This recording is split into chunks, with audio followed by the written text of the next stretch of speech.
محمد رسول الله والذين معه أشداء على الكفار رحماء بينهم تراهم ركعا سجدا يبتغون فضلا من الله ورضوانا سيماهم في وجوههم من أثر السجود ذلك مثلهم في التوراة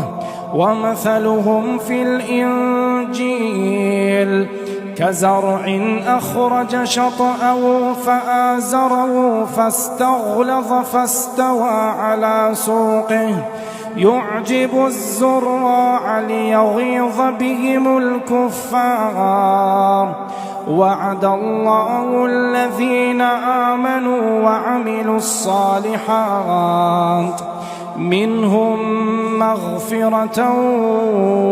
وأجرا عظيما.